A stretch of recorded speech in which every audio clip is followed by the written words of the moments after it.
Buffalo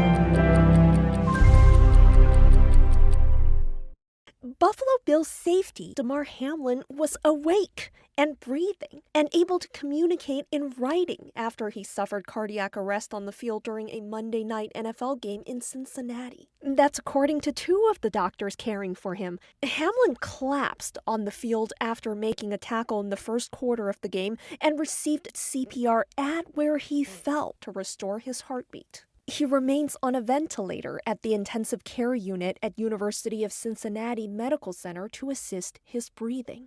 The doctor said Hamlin had asked who won the game between the Bills and the Bengals. The response from his doctor, Timothy Pritz, "Damar, you won. You won the game of life."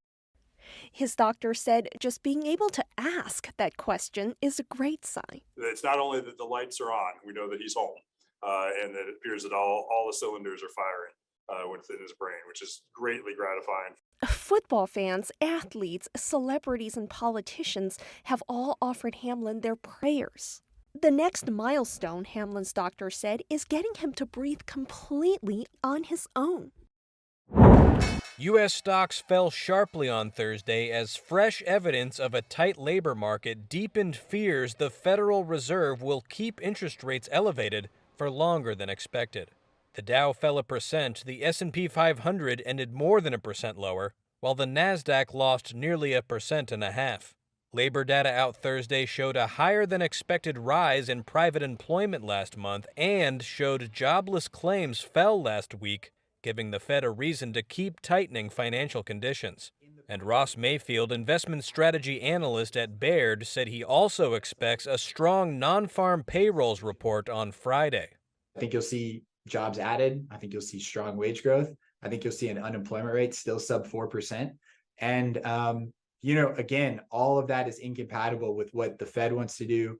And every time a Fed governor and an FOMC voter gets in front of a microphone, they're talking about the labor market and the imbalance they see there.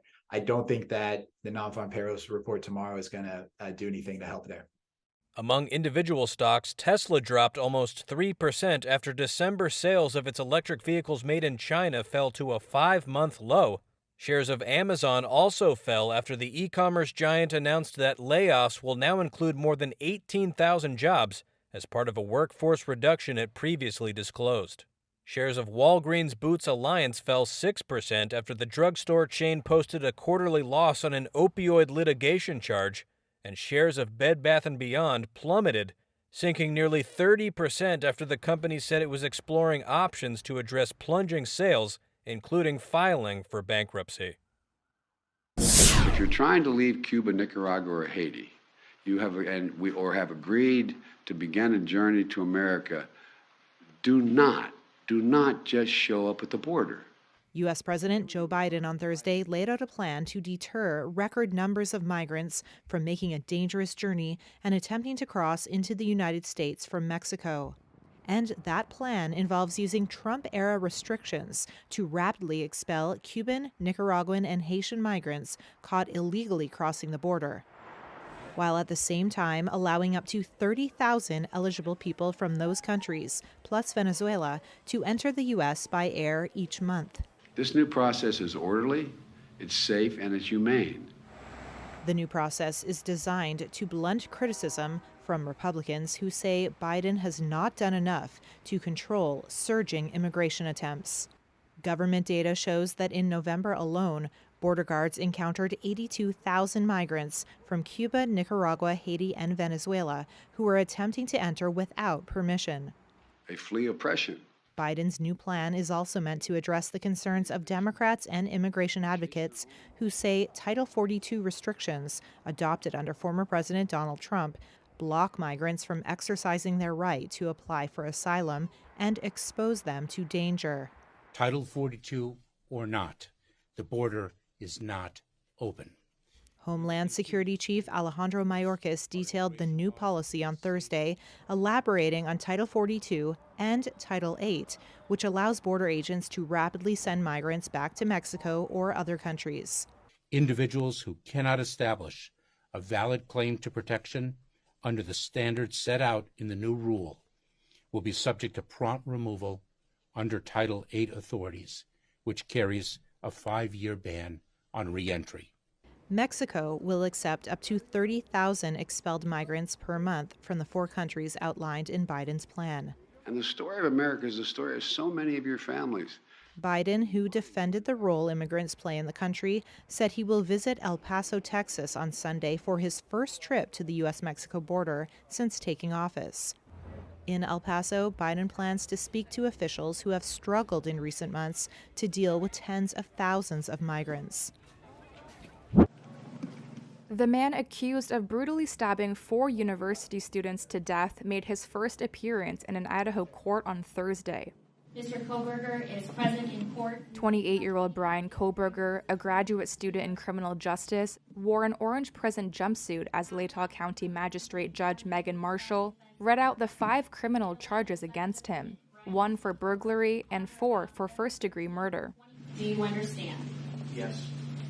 Kohberger's attorney asked the court to reconsider her client's request for bail.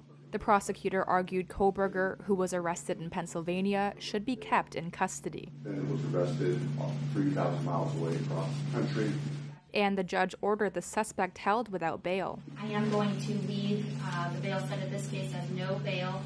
The 4 University of Idaho students were found dead in a residence on November 13th. One of those surviving roommates told investigators she was awakened on the night of the murders by the sound of someone crying in one of the victims' bedrooms. She said she stood frozen in shock as she watched the masked man walk past her and out of the house shortly after 4 a.m. That chilling detail was included in a newly sealed affidavit on Thursday, just before Kohberger's first court appearance. The document also said police have linked him to the murders using DNA, cell phone data, and video footage. Included in the video footage is a white Elantra passing the victim's house 3 times on the night of the murder. Police dashcam footage from December, released to Reuters this week, shows an officer stopping Kohberger and a passenger identified as the suspect's father in Greenfield, Indiana. They are driving a white Elantra. Indiana State Police reported he was pulled over twice in Indiana, but at the time had no information Kohberger might be a suspect. Kohberger was arrested in Pennsylvania last week while visiting family and was flown to Idaho on Wednesday. His next court appearance is scheduled for January 12th. In bitterly cold Kabul, Mariam tries to keep her bundled-up baby son warm. 10-month-old Rahmat has been discharged from hospital for the 3rd time for suspected pneumonia. His parents spend what they can from their shrinking income on heating the room he sleeps in, which his mother Mariam says drops below freezing at night. This is the beginning of the winter season. My room is so cold that my child gets sick a lot. I'm worried about how to get through the winter. Even the doctors told me to keep my child warm at home. They are among many families in Afghanistan unable to afford adequate heating as an economic crisis grips the country. In the hospital's pneumonia ward, babies lie 2 to 3 to a bed, watched over by worried parents and a handful of overstretched medical staff. Doctors and aid workers say thousands of children are being admitted with pneumonia and other respiratory diseases caused by the cold and malnutrition. Mohammed Arif Hassanzai, head of internal medicine.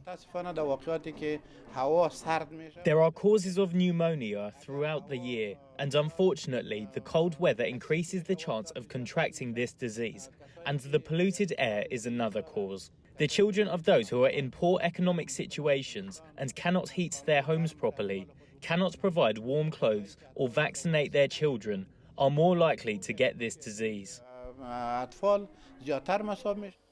The crisis is likely to get worse, aid workers say.